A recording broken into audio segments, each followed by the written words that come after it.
What it do, dirtbags? No, I know it would seem that your eyes are deceiving you, that your ears are lying to you, but in fact, I am truly back. For the past half a year, I was lost, gone. I could not find my way out of a place called Newport City, but I finally found the exit and returned just for you, my dear viewers, just so I could spread my beautiful voice across the airwaves. It would seem that my return couldn't have waited a second longer because there's a situation unfolding right now that truly needed my attention. So why don't we simply dive in, like a soon-to-be paraplegic man jumping headfirst into the shallow end of a swimming pool. Today's cretin is a little man you might know by the name of Dr. Disrespect.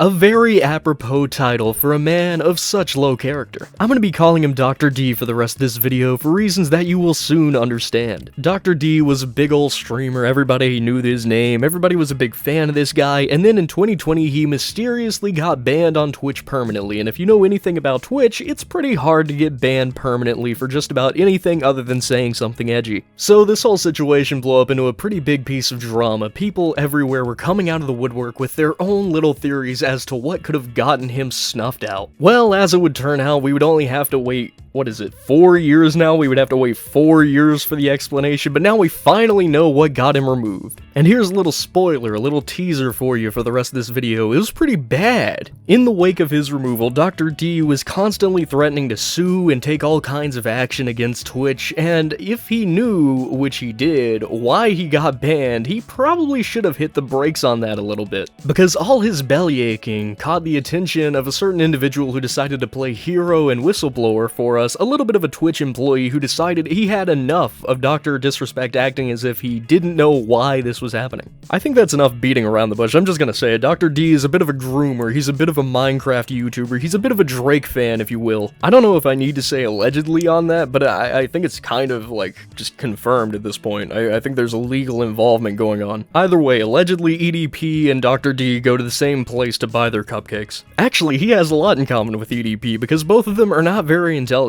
You see, the reason Twitch got their hands in this situation before anyone else is because apparently he was using their service, their messaging service called Twitch Whisper or something along those lines, trying to get an underage fan to meet up with him at TwitchCon to do something, whatever, use your imagination. I'm assuming it wasn't good. He was sexting this minor. It's never good. So the man gets caught, the man gets removed, the man threatens to sue. He keeps on poking that bear over and over, begging the eternal question. If you're a child in the woods, would you rather be trapped with Dr. Disrespect or a bear? Personally, I'm not taking the big hairy freak, just give me the bear any day. Jokes aside, hats off to that rogue Twitch employee who valiantly decided to go whistleblower and expose this to the general public, because otherwise, I think Twitch was happy to just hide this under the rug. So, how did Dr. D address this situation? Well, he released an incredibly long Twitter diatribe where he said the word minor, edited the word minor out, and then put it back immediately after getting called on that fact. I know for some viewers this might not be the most entertaining thing in the world, but I'll try my best to make it fun while I read it aloud for you. By the way, I have no idea what this guy sounds like, so I'm just gonna do a Patrick impression. The Twitch ban. Hello, I'd like to make a quick statement. I can actually physically feel the viewer attention dropping as I say it with that voice, so I think I'm gonna stop now. But leave a comment if you really liked it. Anyway, back to this nonsense. He says, let's cut the fucking bullshit. As you know, there's no filter with me. I've always been upfront and real with you guys on anything that I can be upfront about, and I'm always willing to accept responsibility, which is why I'm here now. First and foremost, I do want to apologize to everyone in my community, as well as those close to me, my team, and everyone at Midnight Society Game Studio.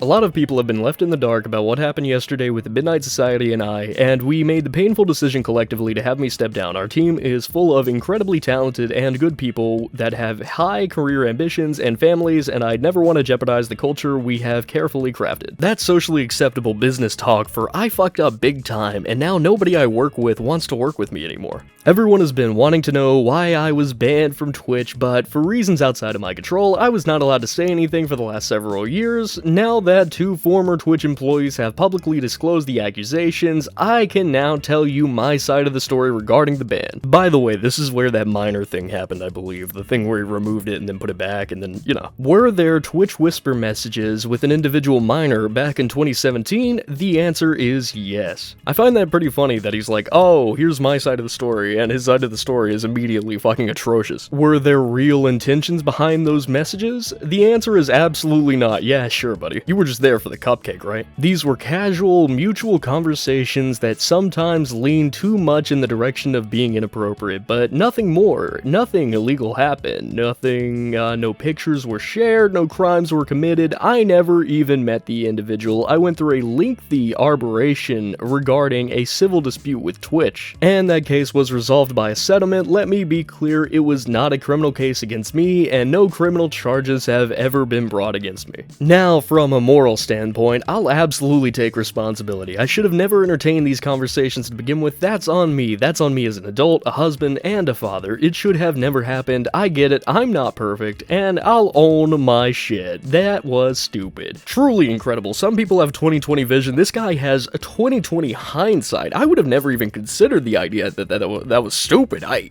would have never thought of that. You think this was dumb? You think that was a bad decision? Oh man, I would have never realized. Now, with all this said, don't get it mistaken. I've seen all the remarks and labels being thrown around so loosely. Social media is a destruction zone. I'm no predator, I'm no pedo. Are you kidding me? Anyone that truly knows me knows where I stand on those things with those types of people. Yeah, you stand in line with those types of people at TSA while you're trying to get on that Lolita Express for the Epstein Island. I know you. Nah, he's right. I really am over-exaggerating how much of a menace he is and all that stuff, but in my defense, it's really funny, and I don't feel bad for you. He might not be Epstein, but he ain't a good person either. Anyway, that's the core meat and potatoes. I'm tired of reading this. So that's his defense. He's saying, oh, I'm just a degenerate freak. I made a little bit of an oopsie. I did the wrong thing. I said the wrong things to the wrong person. I was doing some degenerate stuff, but I'm not a groomer. And the other side is like, hang this man now. I have the rope right here. Personally, I think I'm kind of in the middle on this. Mostly because we don't have the messages. We don't know what he said or what he was exactly trying to do or what is entirely being implied here. I was being a little facetious, maybe even a little bit hyperbolic and making fun of him at the start of this video, but hopefully that just lured an interaction bait, you know, really stimulated the audience that are big fans of this guy. But the truth is simply uncertainty. We don't know what's going on entirely. We don't know what has happened entirely, but what we do know does seem pretty awful. And the more we learn, the worse it seems to get. Especially considering the rumor that he was trying to meet up with this fan at TwitchCon. If that's true, then he's just as bad as EDP. There's actually a lot of speculation going around that the minor involved might be another streamer, and that's why they're being so hesitant about giving out details and such, but I have no idea what to make of this situation. It's getting a little weird out here, I'm not gonna lie to you. Because upon waking up this morning, I found out about another interesting little detail. Apparently, one of the people who leaked all this information did so in order to pay for concert tickets. Now, I don't necessarily see anything wrong with that. Someone doing a good thing while trying to achieve something selfish is not necessarily the worst thing ever, but sitting on this information for like 3 years is kind of sketch. That being said, if I was in their position and I was like, okay, well, Twitch is gonna take care of this, they're already acting on this, hopefully in the next coming years they'll do something, and then 3 years pass and nothing happens, then I might be like, okay, well, I have to take matters into my own hands. I think this situation points to a larger, more impactful question that we all need to ask. Why does this keep happening with various other streamers, YouTubers, and content creators? What is going on? Whenever Hollywood and government elite like Dan Schneider or Jeffrey Epstein get outed, it's like, oh, I kind of expect that. I expect them to be weird. I expect them to be degenerate. I don't really trust them anyway. It makes sense that they're doing horrible things because that's exactly what I would expect from them. For many of us, that is the appeal of content creators. They're a lot smaller. They're just normal people. The level of fame they achieve is grandiose, but at the end of the day, they're still just a normal guy in a basement, in a closet, in their bedroom recording garbage. Whenever you hear from someone who's like traditionally famous or big in the government, you automatically kind of assume in your brain, oh, they're gonna be completely disconnected, their rationale is gonna be off-putting, there's something weird, psychopathic, and sycophantical about these human beings, they're gonna be led into averse and horrible actions. Because that's just the historical precedent set by like thousands of years of various world governments. The people who have power tend to be not good people. But content creators are sort of middle-of-the-road actors. They're not like your common man who doesn't have that much to lose, and they're not like your high society type who doesn't think they'll be written off. They'll they'll never face the consequences of their actions because they have so much defending them. Instead, they're these middle-of-the-road people who have so much to lose and nothing to gain. So why does it keep happening? The precedent set for people who do this kind of thing, the terrible,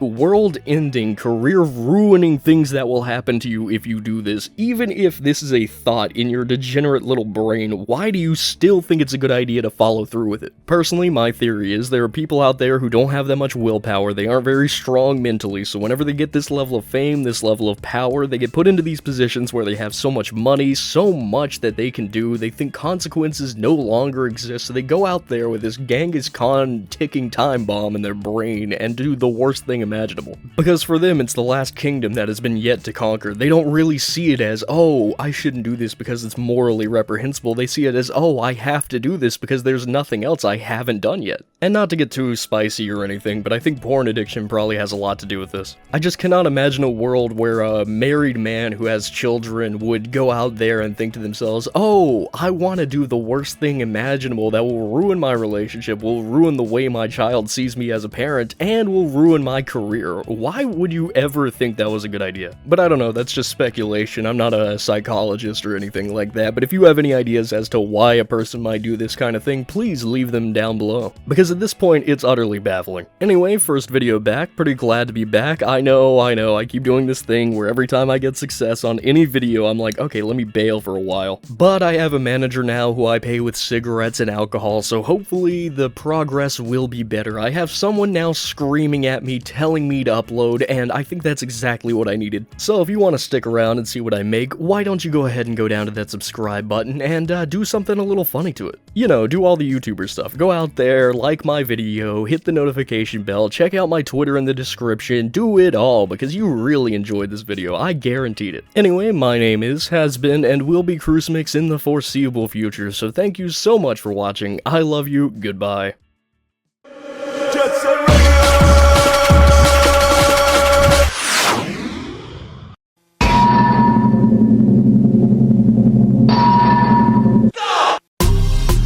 If you love Inuyasha, you'll love this too. Yashahime, Princess Half Demon premieres next.